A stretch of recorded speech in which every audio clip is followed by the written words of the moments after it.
What's happening in the canine industry? For all the latest news, views, and expert opinions, stay right here for the Canine Paradigm. You'll hear from industry leaders, experts, doyens of the industry, learned colleagues, movers and shakers, and the odd randy guest.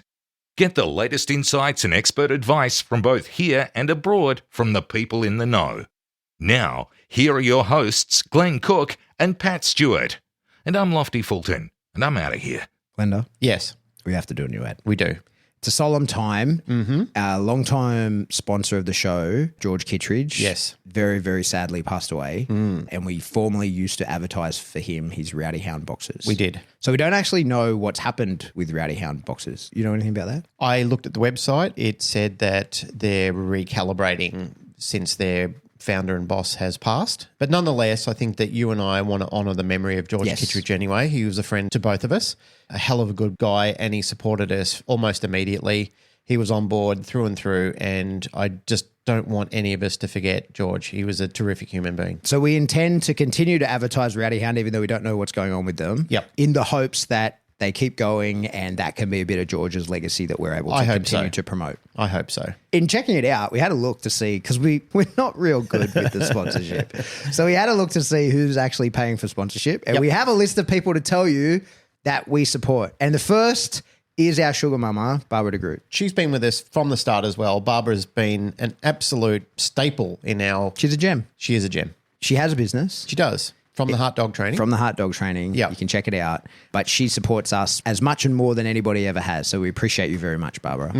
Another person who's supported us from the start. The Einzelwiener. Einzelwiener. The Bullfed. The Bullfed. Yep. It's where I get all my stuff. Yeah. It is, truly. It's where I get all my dog gear. If I need something, Jason's my first point of call. I don't use his shit website. He has a website. It's dog shit. I just message him directly.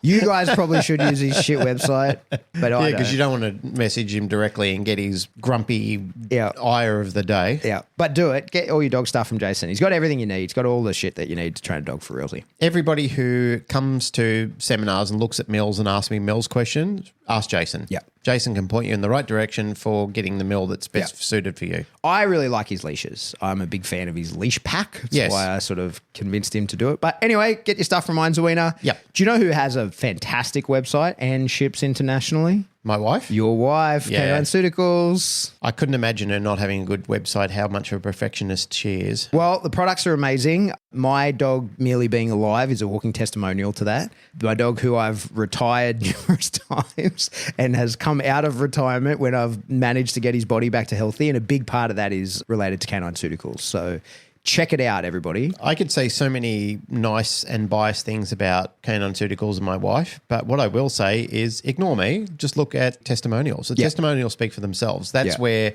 the field trials are working. What makes Narelle's day, and mine as well, is when people are emailing in and sending messages of, well, primarily people have had no hope in the past because just everything that they were trying wasn't working, and now it is. And that is the testament that something is actually really working. And the other thing which I will add, one of the things that Narelle's told me in the past is dogs are incapable of understanding the placebo effect. Oh, that's a good point. So you can fake it on a human, but you can't fake it on a dog. I never thought about that before. That's actually a really good point. Well, my wife's actually a very smart person. There you go. So she's told me that humans are subject to the placebo effect where dogs are not. So it either works or it doesn't on dogs. There you go. That makes total sense. Yep. There's one other person who puts a fair amount of work into this show. Yeah. It's me. Yeah. Funny about that. And I have a digital product that you can buy. If you go to my website, seriousdogbusiness.com, right now I've got 2 courses available to you. The Overview, which is a small course where you could learn how I teach. Yep. But the other one is the Wave Tops, which is a bigger course. It's everything I know about dog training. Well, it's not everything. It's a lot of what I know about dog training. Yeah, Check it terrific. out. Yeah. $500 dues. That's all it's going to cost you. I recommend it when people are saying, what do I do? How do I get in the industry? I recommend them to your course. Oh, wonderful. Thanks, Yeah. sir. All right, on with the show.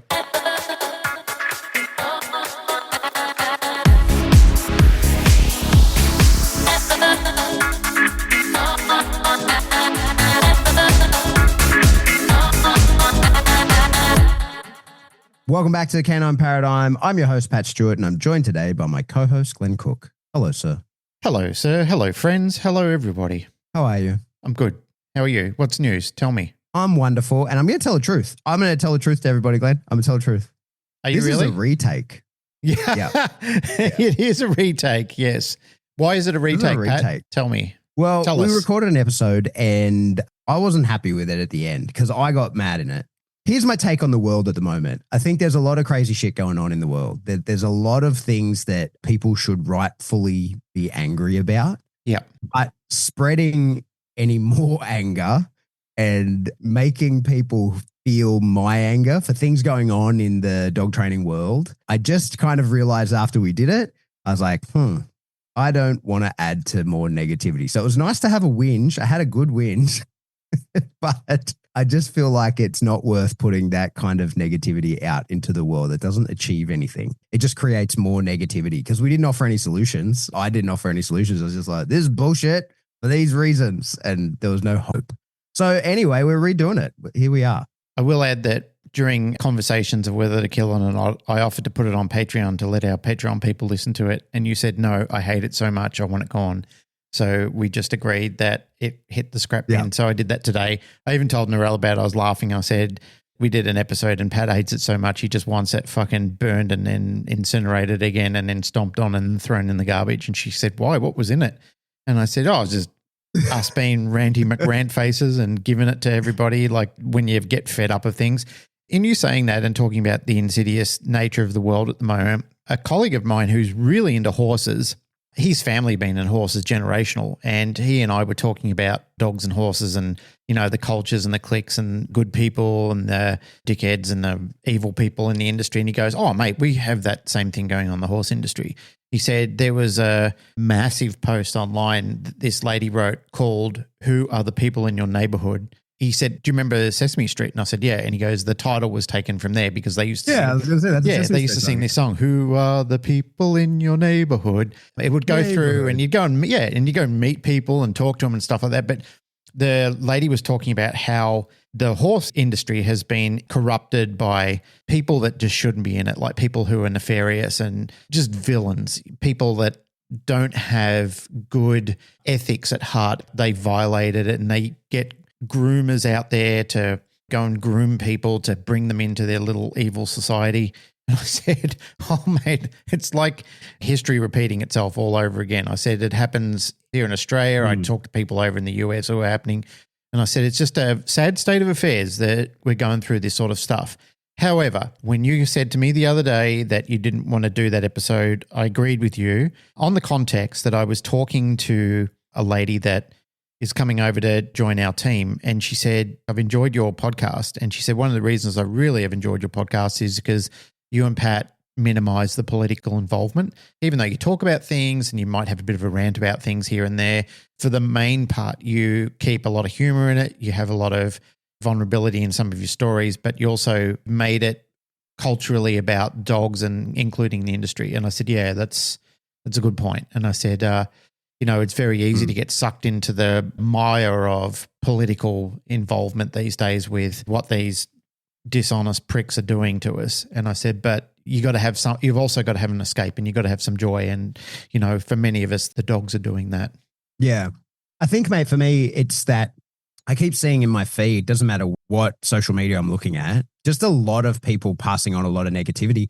And I think one of the things that really is super interesting to me is, like I said, there's a lot to be angry about in the world. There's a lot of really horrible shit going on. There's good reasons for all of us to be angry.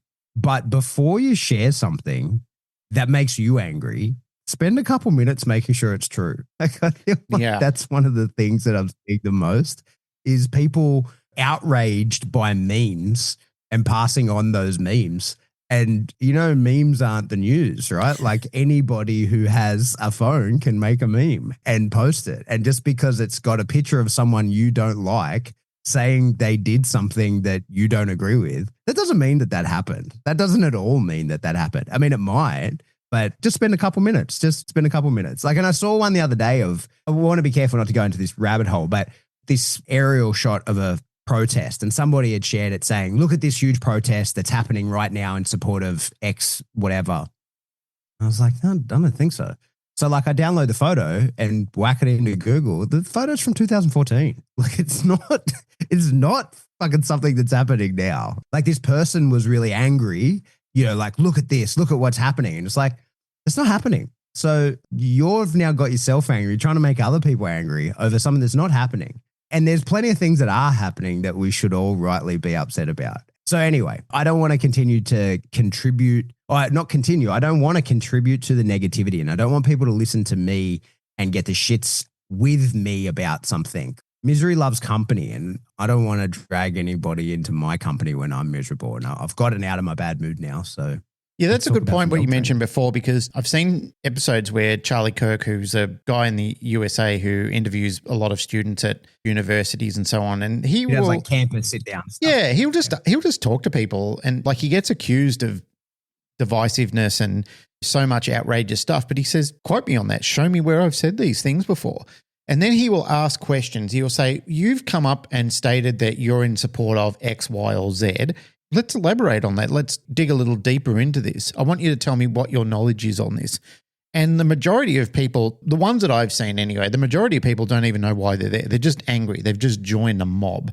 And it's very easy, especially for somebody who's a little divisive and a little cruel and is a little black-hearted, to get people involved in their drama and their problem. And sometimes they don't even have a drama or a problem. They are the drama and they are the problem. But they're, you know, like if they're charismatic enough or they've got enough pull, they can drag people into them and appear like, I'm the victim. We're the rebels. We're the ones that are fighting the oppression here. We're the ones that are fighting all this opposition. Yet you often find that when it's pulled apart enough, these people are quite insidious people. That's largely disappointing because, you know, a lot of that happens in the dog world, and a lot of people get angry and a lot of people get separated. And a lot of people get very confused about what they should be doing. At the end of the day, most of the people that I'm speaking to just want to know how to control their dog. They just want to understand how to have a better, more meaningful, supportive relationship with their dog. And I'll be honest, I get involved with some of this drama and shit myself sometimes, but I have to black it out. At times I do. I just go underground and say, oh, I've had enough of everybody. I'm just going to have some silent time. And I'm just going to not be involved in who's saying what at this club or that club or anything like that. I just want to do my own thing. I do want to pass some credit to you. And I've said this before, but it warrants saying again. I came down to Sydney a couple of weeks back and I came to visit you guys at your shop. The nice thing is when you're down there, everybody is supporting each other. Everybody is talking about what's actually going on the floor at the time, like talking about the dog and the handler, but in a productive way, like saying, oh yeah, I could see this or I could see that. And then you might talk a little bit about it and, you know, the handler might ask you some questions, but you'll involve everybody. Like you'll sort of turn it around and discuss the entire project with everybody. Like it's a very included environment. One of the nice things I like about it, the best thing about it all is when somebody gets up to leave, nobody says shit about them behind their back. Like they're not dissected and talked about like they're some piece of filth. The show just goes on. Everybody enjoys the dog work and they can't wait to get their own dog out on the field and work with their own dog. I just think that is a lovely culture and that's a blueprint other people should be striving to have at their clubs. And what they should be saying to their members is, if you want to be a member of this club, this is not what we do down here. We don't tear people apart. We don't talk badly of each other and we don't talk badly of other club members and other people outside. We come here to work. If we've got a problem, let's sit down and workshop it. Let's riff about it a little bit and try and resolve it. I just want to add to that. We're only human. We all say regrettable and things sometimes. Like you and I were mad last week. We both got mad. We were both mad. And that episode that we were going to put out was just mad talk. It was a ranty episode and we did the right thing. Like you made the right call when you messaged me and said, hey mate, I'm not comfortable about that episode. The more I think about it, the more I hate it. You know, I read that and I thought, yeah, you're right. I didn't even really want to fight you on it. I kind of thought you are right. Like I could feel it in my bones. It just wasn't a good episode. And there's probably, what are we up? We're nearly 350 episodes in. There's probably been about half a dozen times that we've done that over the entire time that we've done all these episodes. So it's not a lot of times where we've, you know, blacklisted an episode and said, let's can it. There have been times before where it's been a similar thing, you know, like we've both just got heated. We've charged each other up. We've talked some trash and just said, this is the very thing that we try and encourage other people not to do. It's the very thing that we're trying to say to the industry. There's lots to fix and there's lots of rotten people in there. There's no two words about that. There are some absolutely vexatious people in our industry. Until people sort of stand up to them and see them for what they are and decide to collectively say, hey, go do something else. Go and join the horse industry. They're looking for fuckwits. We don't want these. We don't want these people in the industry. But the sad part is, the unfortunate part is every industry that I've ever known, and you said this a while back when you were talking about idiots involved in arguing about cameras and so forth. Anytime you get a group of people together, you're always going to have people who think they're good guys and another group who think they're good guys. And sometimes they're both bad guys. They're both bad groups doing bad shit, talking smack and wasting far too much time on the internet, in social media groups, ripping assholes into other people. And really, with all that effort, you know, like so much could have been done. They could have really shared some incredible footage on their cameras, or they could have set up a network where they could have trained newbies on how to use things. And instead, you know, the things that get them more likes is the vexatious stuff, the stuff that's really rotten news. It really tends to draw people in, and that's what encourages people to do it. People see the likes and they think, oh, this got me a couple more people on my side. But sometimes I think maybe people tend to look at it and go, this guy is actually a fuckwit, but kind of gives me something to do on a day where I've got nothing better to do than just read trash talk. Mate, you know, in line with what you're saying and a couple of points there, I'm pretty deep in the woo. Everybody knows these days. There's this hermetic principle vibration, you know, everything moves, nothing is static. And that's true, you know, like, not that I know anything about quantum physics, but the truth is, you know, nothing is static. Everything, every particle is moving. They're like when you see an atom drawn, that's not what they look like, right? That's what they're observed like, but that's not what they're doing all the time. So everything moves. And I think that we know this, it's intuitive, we understand it, but we forget it, or we've sort of been programmed to not bring that woo-woo idea into reality, even though some of our language, you know, has a hangover from when we did understand that stuff. So like even just saying a place has a bad vibe, like what you're actually saying is the vibration at that place doesn't align with me. It has a bad vibration. And I think that our moods are a vibration. So you can measure that. That's a fact. That's a thing that your mood creates a vibration and a toroidal field around you that is feelable. It's observable in a way that not in a traditional senses way, but people are aware of it. It has that vibe. That's why we say that. And so I think that's why I wanted to be in the episode. And now this is an episode about being an episode, which is fine. I'm happy to do that because I think that when you hit yourself in this low frequency, for me, what I've learned, and over the years, I've done lots of the coaching courses, you know, I've done all these self-help courses. A big hobby of mine through my life has been religion, actually. So like people who have ever paid attention, all my tattoos are actually like religious tattoos. They're my favorite stories from, because I'm into mythology. Let me rephrase. I'm not so into religion. I'm into mythology. I like the stories around things. So I've always loved that. And I think, you know, I've always been really interested in the crossover of religious deities, like how the Greek gods became the Roman gods, and where you see a deity in a particular religion shows up in another religion. And that's interesting, right? Like, because that's either there's some truth to it, which that's a rabbit hole we can go down, or there's so just basically what you're trying to say there's, is it's all leading to the Anunnaki. Maybe, right? Maybe. But what I know is that your mood is a vibration. That's a fact. And vibrations repel non-like and they attract like. And that's another way of saying misery loves company. And I think that's what happened. We got the shits about something. It was something to do in our industry. And look, it's not a big deal. It's something we've spoken about before. It's just we got deep into the weeds on it and how angry it made us. We sort of dragged ourselves down. And then I went home immediately after recording with you. I'm sitting here at my desk. Me and you drag each other into the fucking pits of anger and whatever other emotions exist at the bottom there. And then I went home and I walked in the room with my family and we recorded on a Sunday day, right? And my family, while we were sitting here recording, my two kids and my wife were at my oldest son's parkour lessons. It was Father's Day. Lessons, right? And it was Father's Day. So they had this awesome time. They're away from me.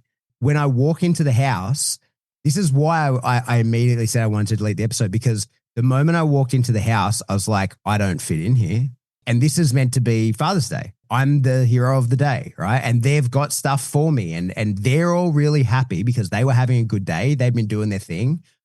But I had got myself angry and I had the shits.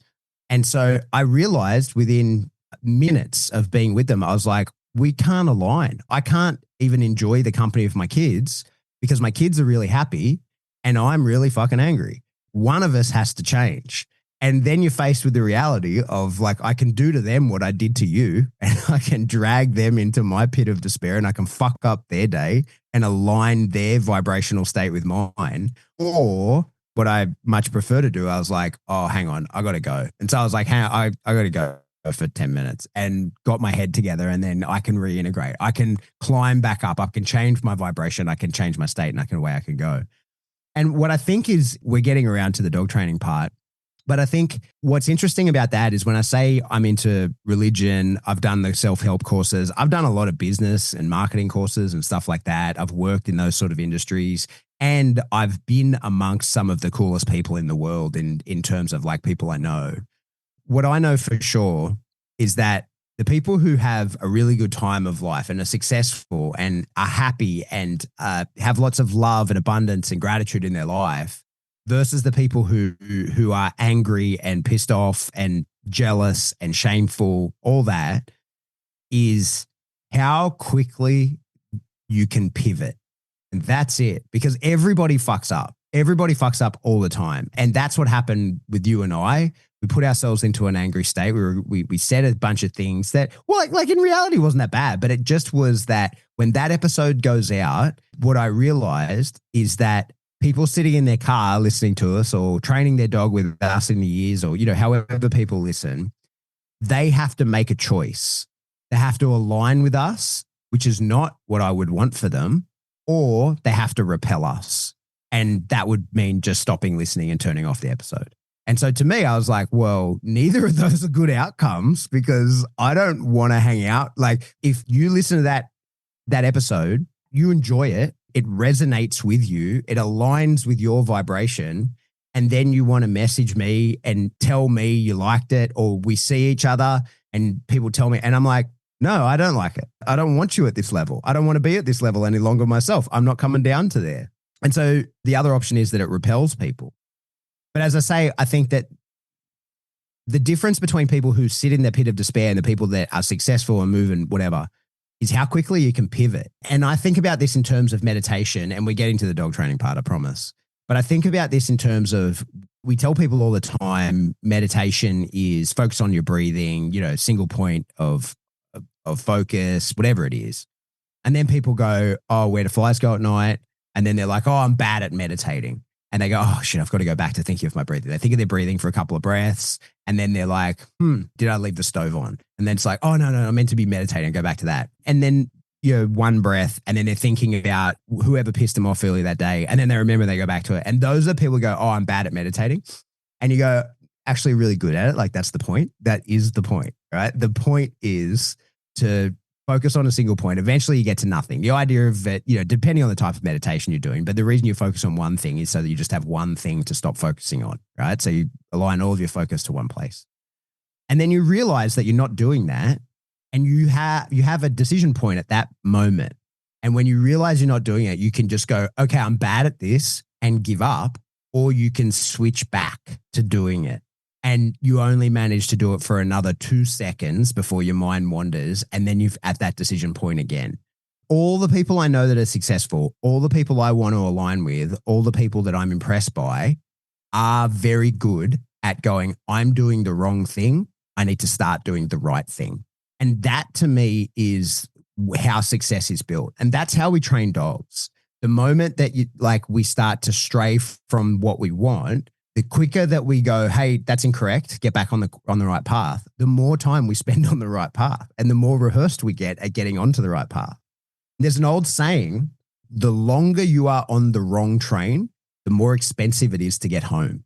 And I think about that a decent amount as well, in that, you know, the moment that you realize you're not in alignment with what you want to do, the moment you realize I'm not training this dog the way I want it to be trained, or my head is not in the right place. The moment you realize that, and then you go, oh, I need to get back to there, rather than just going, well, I'm angry.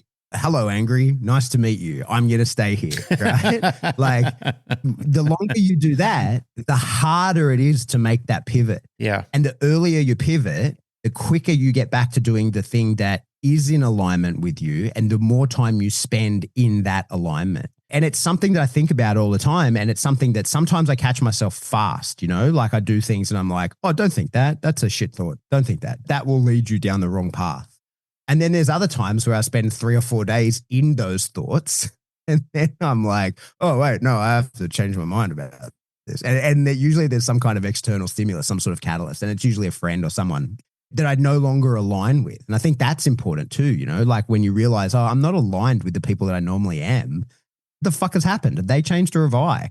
When you look into it, and if it's been you, then you're like, well, am I higher or lower than them? Because if I've dropped down low, I need to get back up high and do that as quickly as I possibly can, like realign and pivot back to what you're doing. We weren't planning on going this long talking about deleting the episode. We didn't even discuss that, but I wanted to be really upfront about that. And I want people to know that, because the world is fucking crazy at the moment, right? And in the dog space, we have our share of crazies. We have our share of difficult times and difficult people that we have to work through and endure. And I think there's so much that all of us can and rightly should be angry about. And I don't think that we should look to spread that anger, or I want not to spread that anger. You do whatever the fuck you want to do. I'm not the boss of you, but like, that's my plan. And that's why I was like, nah, I don't want to do that. I don't want to put that out. I want to not align to a negativity. I want to be positive, and I want to give people that if you think you align with me, I want that alignment to be in the direction that I want to head, and that I think we should all be heading in this difficult time. That's my rant on it. Yep, that's all fair. I accept all of that, which is why I was in agreement that the episode was rightfully for the bin, even though I discussed a compromise. After you came back, I thought, yeah, no, you're right. It's a trashy episode. I thought about what you said about putting it into Patreon, because it's not like it was that bad. It's not like we did any or said anything or that we're ashamed of. It just was a negative. We were just whinging. And then when you said we should put it into Patreon and just have it as like, well, we recorded it. We gave up a couple of hours of our lives to do it. I was like, the Patreon people are the ones I care about the most. Our biggest supporters. Yeah, the people who I was like, they're the ones I want to protect from my negativity as much as possible. That's a really good point. A question on that. In saying that, we want to reduce negativity and think more along the positive lines. So let's say we're having an issue with somebody. What and how would you suggest dealing with it? Like, if you can't have a rant about it, like if you can't connect with that person, if they make themselves unavailable to you, what's a productive way that you would recommend resolving that? Yeah, good idea. So I don't know if this is right or wrong, but it's what I've always done. It came up recently. I was talking to someone about, I'll get to it, but I think that you just have to, for us anyway, you just have to keep doing what you do it well and successfully, and not be pulled down by those people. That's what I mean when I say about the sort of vibrational scale. So like, while somebody is doing something you don't like, let's make up example of dog trainer Billy, who's all over social media, and he's an extremist. He can be as an extremist, force-free whack job that wants to ban tools and throws kibble on the floor and thinks that that's going to fix everything. Or he can be an extremist, helicoptering dogs and slamming them into the ground. Ridiculous, that direction. Whichever way you want. With those people, engaging with them directly is almost always what they want, right? Because like in these kind of world, that sort of frontal engagement, you are having to align with them then. And there's the first problem is you're going to their home field, so they'll probably beat you with experience, right? Like when people who like to cause problems, especially in the dog space online, typically they're a very different kind of person. They don't give a fuck about your opinion actually. They're just doing their thing. They're making their money, what they do, what they believe to be true. And they hit send on what they're doing and then throw their phone down and laugh. Right. Whereas when you hit send on what you're doing, you sit there seething, angry, staring into it, waiting for the reply. Right. So you're not on a fair playing field. It's not an engagement that should happen. And so that's why, to me, I think what I have typically done in the past is I just don't engage with that. Typically what I like to do, and there's plenty of people in the dog world who I no longer have anything to do with and can probably attest to this, right? They could back me up. And at the moment I realize I'm not aligned with people, I just ghost them. I'm just like, no, I'm out. Like you do you, I'm going to do what I'm doing, but I'm just going to never say your name out loud again. And I'm just going to continue with what I'm doing. I'm not going to engage with you, because to do so, I have to come down to your level to do that. And as I say, I don't want to be there for starters, but also you beat me with experience at that kind of fuckery. So to me, what I try to do is I think of it in terms of something I heard once upon a time as being a lighthouse, which is like, hey, I'm not coming out there to get you. I'm going to be over here doing the best I can, producing light that you can see and you can follow if you like, but I am not going out there to get you. I am not going out there with the torch looking for you. I'm going to be swinging the torch around out here. And if you want to come into here and into my ground, sweet. We can communicate. We can do whatever. But you've got to meet me where I am. I'm not going out there to you. I'm not going out into your fucking darkness and madness to engage with you out there. And I think that's annoying at times, because it means that the conversations that you imagine you're going to have where you convert this person or you right their wrong or whatever it is, that's not going to happen. But it probably wasn't going to happen anyway with you having an argument with them. You know what I mean? Like, I know that there's an exception that proves every rule. I know that. But fucking hell, introduce me to the person who's had an argument with someone online and then it's turned out that it worked out hunky-dory for them. And it turns out they're both not fuckwits. That's the caveat to that, right? Yep. Because there's plenty of people that hold like a moral high position that are actually total fuckwits. And so they'll tell you, yeah, I convinced this guy. And it's like, no, you didn't. You were like him all along. And then the two of you had a back channel conversation about how you could continue to work together and do the bullshit that you were doing publicly together and make more money together. So that's more often the case. And there's plenty of examples of that I can point you to. But to me, that's how I feel about it, man. I don't know that that's right or wrong, but it's what I prefer to do. What about you? Have you ever seen, I'm sure you have, it's part of the Star Wars legacy. It's a movie called Rogue One. Have you seen that before? Yeah. I'm not like a big Star Wars fan. I know Star Wars. I haven't stayed up to date with all of the current stuff, but I did see Rogue One and I liked it very much, especially because of the last scene in it. Yeah. The whole premises around Rogue One is that they were responsible for downloading and sending the rebels the blueprints of the Death Star. And that's where it takes off when you see, like the whole movie of Star Wars where it started in 1977 and you see Darth Vader vigorously pursuing Princess Leia and so forth, and then the droids escape with the blueprints, et cetera, et cetera. There's people who could tell you every scene, every cross-section. They know every comic book that's connected to the story, and I'm not one of those people. I love it. I was enthusiastic about it. I thought it was a great concept, how it was done. Like, I'm jealous of people who have the imagination to dig deep into their psyche and design an entire universe. Hold a story that big in your head. Mate, George Lucas and the team of people around him that put that together in 1977 and carried it through today. Even the same with Star Trek with Gene Roddenberry. Incredible. That like Game of Thrones. Exactly, all of it. Lord of the Rings and all that Lord kind of the of stuff. Rings, To have J.R. such Tolkien. a huge world just in your head is madness. But it's not just a story of somebody. It's like they've constructed an entire universe around them. But getting back to with its own history and everything. The whole thing, the whole lore, everything around it. The concept of Rogue One, the Star Wars story, it highly evolves around a character called Castian Andor. There's a 2-season series in the Disney Channel called Andor, funnily enough. He starts off, life as a bit of a rogue, bit of a thief. He's one of these people who just sees the injustices and the evil the Empire is doing and trying to disguise it like we're the good guys, we're doing all the right thing, we're trying to fix the galaxy. But in reality, they're just a horrific monstrous, evil collective of people who are running over the top of anyone, taking and stealing resources, doing whatever the fuck they feel like. The season 1, like, it was good. I enjoyed it. Season 2, I only just watched it, and it was fucking brilliant. And it shows the real development and character of Castian Andor when he realizes that he doesn't really want to be involved in this. Like, he ends up becoming a bit of a spy and a mercenary for the rebellion. He doesn't really want to do it, but then he realizes that the mission is far bigger than him. Then it finally dawns on him that all of this is just far bigger than one person. Like, if I don't stand up to this evil, if I don't do something about it, if I'm not accounted for, then what? It's all for nothing. Then everything that I've endured, all the feelings that I felt and all that hypocrisy and the hubris that goes on with some of these characters in the world, millions and billions of people will just have to endure it.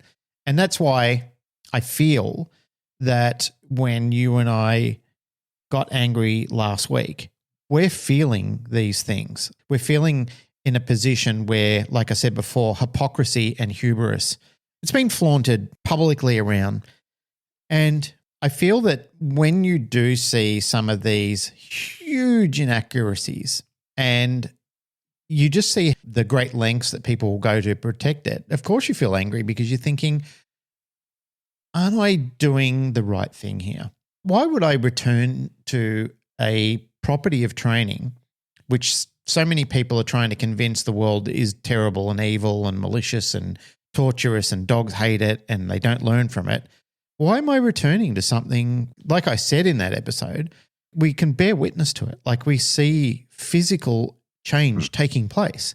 Like, we see the relief, absolute relief that people are having when they come to us and they say, I really thought this was the end of the road. That's not just a conversation you have with a couple of people here and there. That's a conversation you're having with people that are getting ready to kiss their dog goodbye.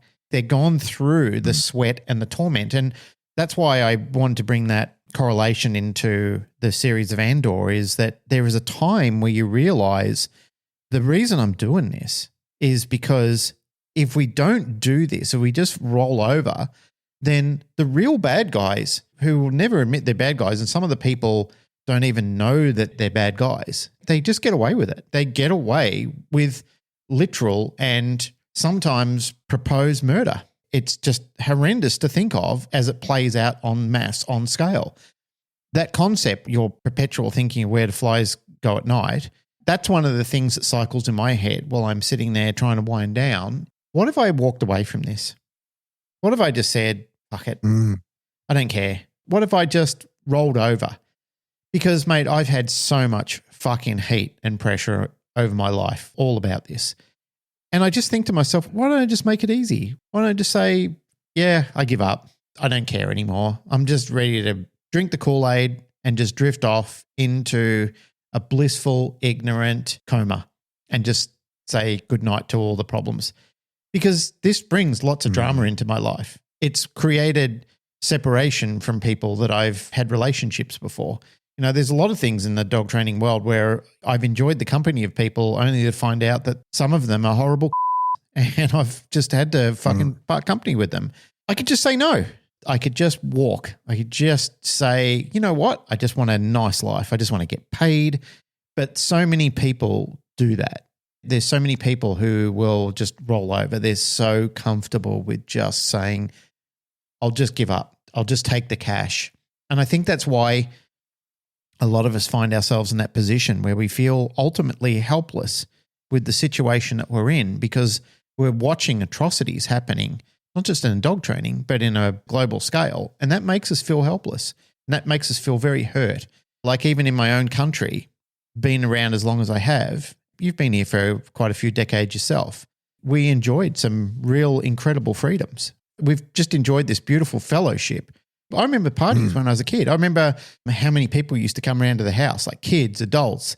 The parties were wild. Like, there was so much fun. There was laughter. There were games, you know, like we had a pool in the backyard and the adults and the kids and everyone were in it. We were just having a ball. Even when I was in my late teens and I was, you know, like chasing girls and doing all that sort of stuff, I still liked hanging out at the house when we're having, you know, like mum and dad's friends around and we had parties going and stuff like that. you don't see the same thing anymore. You don't feel that same feeling. I'm sure it exists. I'm sure people have it. But I don't see it in my world like I used to. I don't even see some of the dog fellowship things happening. And that's why I complimented you before, like on the decent behavior when you go to club and you see how genuinely nice people are, how welcoming people are when you come through the door. It's like you've traveled from another country and you're seeing long lost dear friends again. Everybody is very enthusiastic to catch up with each other. And like I said, you don't feel violated if you get up to go to the toilet or you're going to walk outside to take a phone call that everybody inside's going to take time to tear you down. Yeah, I couldn't imagine being in an environment where that were the case. That'd be horrible. But it's unique, mate, and it's a nice thing. And I've never, ever in my entire time tried to play myself off as a person who doesn't get involved in shenanigans from time to time, because I actually don't know anybody like that. That's just called being a human being. Like, we experiment a lot with behaviors ourselves, like our dogs do. You know, we go through things, and dogs even do this themselves. They do things and then they realize, oh, I don't like this. You know, I don't like the misery and the shit that it brings to my life. I just don't like the way it feels to constantly be involved in this drama. And I've seen and witnessed dogs doing that before. They kind of have a revelation, and you and I have had together and separately, we've had these revelations ourselves where we've kind of really thought deeply about something and thought, how do I fix this? It's just dog shit. How do I fix it? Where do I get off this train? And your analogy of the train before was fucking accurate and amazing. I love that. I'm gonna steal that and use that on everybody and claim it as my own material. I saw it. It's very good. It's a good rendition of the truth, is that it is very expensive to get back because you've gone so long down the road that you think, fuck, why did I wait to get here? Why didn't I get off fucking 10 stops ago? I could have walked home from there. Now I'm almost across the other side of the state. It's just ridiculous that I let this go on for so long. And I think some of the things of wisdom, and it doesn't matter what age you are, wisdom is not subject to age, but sometimes it just comes a bit later than you'd hope for. But I think the prospect of wisdom is sometimes you just have an ability to look outside a certain set of scenarios and just say, why am I enduring this? But I will answer the question that I said before. I enjoy the dog scene because I just don't feel like my tie to Castian Andor. I don't feel that what I'm looking at is right.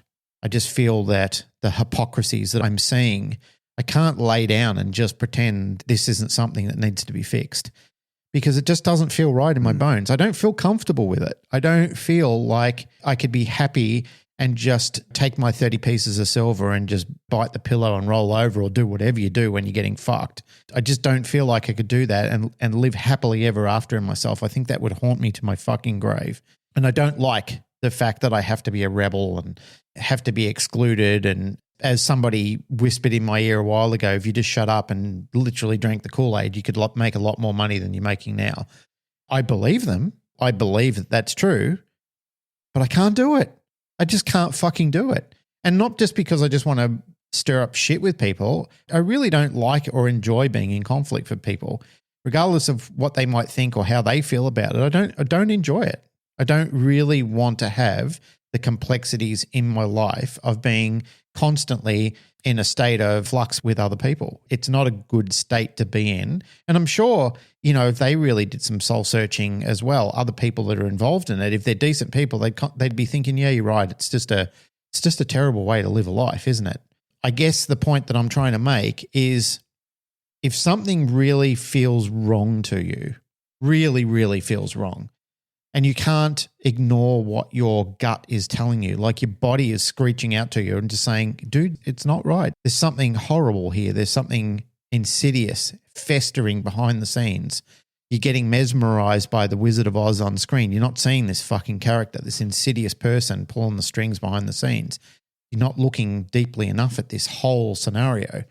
And that's something that has bothered me for a long time. And I guess that's why sometimes I get easy to flare and I can feel pain in others. And I felt your pain last time we went to record. I felt your frustrations and I thought, yep, I'm pissed anyway. So let's go. Let's have at it. Let's write it out. Yeah. Well, we've done an episode about how we deleted an episode. And so instead of trying to fit in some dog stuff for 10 minutes at the end, I reckon we'll just wrap it and say, that's it. We don't have, it doesn't have to be a huge episode. It's our goal to continue to provide, we're a long way in. We're 350 something episodes in or whatever. Been at this for a long time. I don't want to just slip into whinging about plenty of things that we could easily whinge about. And we've done that from time to time, and we spin back around and we come back at it. So I promise you all, the next episode will be meaty and awesome and upbeat, and we'll have something cool and fun to say about dog training. But I wanted to be transparent with everyone. I wanted to be clear. And I think that at the moment, that's probably a worthwhile message to put out there, is that we're all angry at times. There's for sure good fucking reason to be angry about the bigger picture of what's going on in the world, and also the shit that's going on in our tiny part of it, right? Like in our little dog training community, the worldwide version of it is still just a tiny fraction of the world. There's plenty that goes on in our space, which is, it's fair to be frustrated about. It's fair to be angry about. It's fair to be pissed off.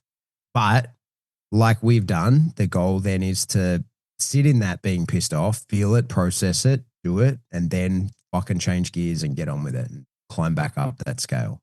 I want to shout out to somebody who actually I get a lot of good laughs out of, and I think they're a really good person. It's a guy over in the States, Roger Wallace. I'm sure you know him yourself. Of course, yeah. Roger is a funny dude. He's in one of my meme sharing groups. He makes me laugh. He sends me some funny memes. We have some funny conversations here and there, and I just enjoy my moments of banter with Roger. And there's other people like that in my life as well. But I just wanted to shout out to Roger because we've been backwards and forwards on some, quick conversations and some funny meme sharing and stuff like that. And he is one of the people that genuinely makes me laugh. Like I actually have a good belly laugh at some of the shit he sends me. It's very funny. It picks me up, and I appreciate you, Roger. I just wanted to take 5 minutes to say so. That's awesome. Roger's great. Yeah, he's a good dude. I met him in person at ISP conference a few years ago. He keeps asking if I'm coming over, and, like he wants to make something happen. And we're just on that funny side of history at the moment, or funny side of life at the moment, where I do want to go back over to the States. I am a bit concerned with what's going on in the world at the moment and with travel and everything like that. It doesn't feel like it's the right time to do it, but I hope that changes, and I hope that we do get back to that pre-COVID feeling where we were more family and we were having fun, and there was some really good vibes, and big things seemed to be happening, and good feelings were happening with, a lot of people internationally. It just seemed to be really taking place. And that was one of the things that was in the last conversation, was the enjoyment that we got out of pre-COVID times. I have said it somewhere back in history where I'd love to get back there again. I really do hope those times return, because it was a big highlight. There were so many times where I'd get up and I was looking forward because I was having so many different conversations. But that's, like a lot of those lines have sort of gone dark at the moment. It's just not the same pre-COVID. Post-COVID, people seem far more distracted. The world's different. That's the best way to summarize it. Different place. Yep. Yeah. I heard that CERN just collapsed the world into a black hole, and this is a reset. We were talking about that. We've been forced into an alternate reality. The 3-Eye Atlas is Anunnaki coming back. Didn't you and I say that it's Noah's Ark or something like that? Yeah, but you know what? So for people who don't know, the sort of very quick history is that at the end of last year, when that New Jersey drone situation was going on, I got obsessed with it because I was genuinely like, hey, this is very important. And why is nobody paying attention to this? There's unidentified drones zooming all over the US. Like, this is a huge thing, right? So I started paying a lot of attention to it even after it finished, and I went deep down the conspiracy rabbit hole. And I've talked about some of the really fucking interesting stuff. Like today, for example, there was another congressional hearing on UAP, UFO, and they showed a UFO getting shot at with a Hellfire missile and just deflecting the missile and keeping going. And my question was, why did we shoot a Hellfire missile at it? Like, what prompted that? Under what rules of engagement did we letting go of a Hellfire at it? But anyway, I digress. I've been tracking the 3-Eye Atlas really closely. I look it up every day. I look on NASA's website. I'm following it super closely because I thought, well, this is interesting, right? It's called, for people who don't know what I'm talking about, 3-Eye Atlas is the third interstellar object, right? So there was Oumuamua, which was the first. Then there was 2-Eye Borisov, I think was the second one. And then this one's Atlas because they're named after, this one's named after the telescope system that saw it first. It's not going to hit us. Everyone calm down. But it's irregular, right? So it's a new space thing. It's a thing that they don't know what it is. It doesn't fit into any of the categories. And Avi Loeb was saying, it's a spaceship. And I was like, yes, finally someone say it's a spaceship. But during the week, it's not a spaceship. It looks a lot like it's just a comet. Bad news. It's just a comet. Bad news, everybody. What a letdown. I don't know if you've listened to the episode on Rogan with Ben Van Kerkwyk. It's Australian. Yeah, of course I have. Yeah. Brilliant. Fantastic. And he's talking about some of those Doppler scans where they found this tic-tac shaped object under the pyramid. But the Egyptian guy that I forget his name that Rogan had on a while ago, he's just Hawass, that's him. Yeah, he's just saying, this doesn't happen. Read my book, buy my book, read my book, buy my book, read my book, buy my book. Look, I don't know him from a bar of soap. He just sounds like a scammer, that guy.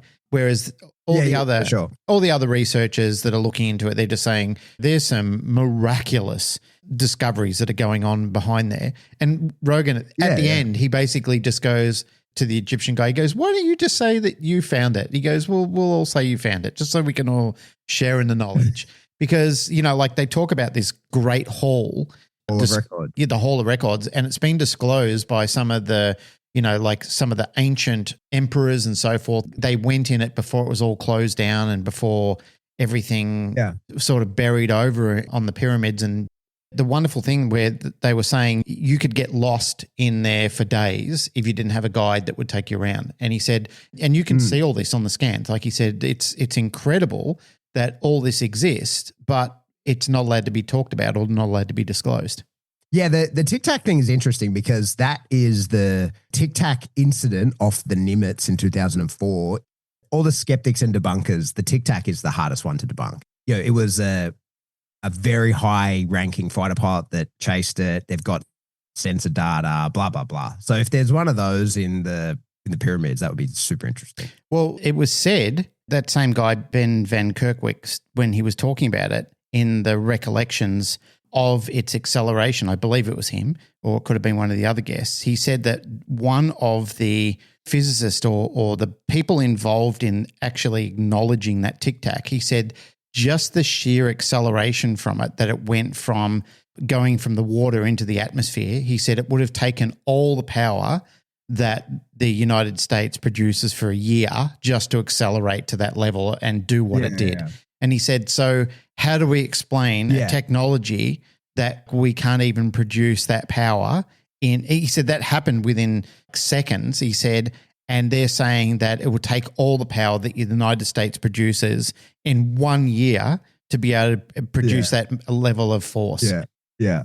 And be 10,000 Gs, which would liquefy anybody inside. Exactly. Like an F-16 is well known as the, well, in the past, I don't know about F-22s and F-35 these days, but the F-16 was very maneuverable jet, but its wings will tear off at 17 Gs. Like it can't even keep its own wings on. And the pilot's long unconscious after 9 Gs, so like there's no way.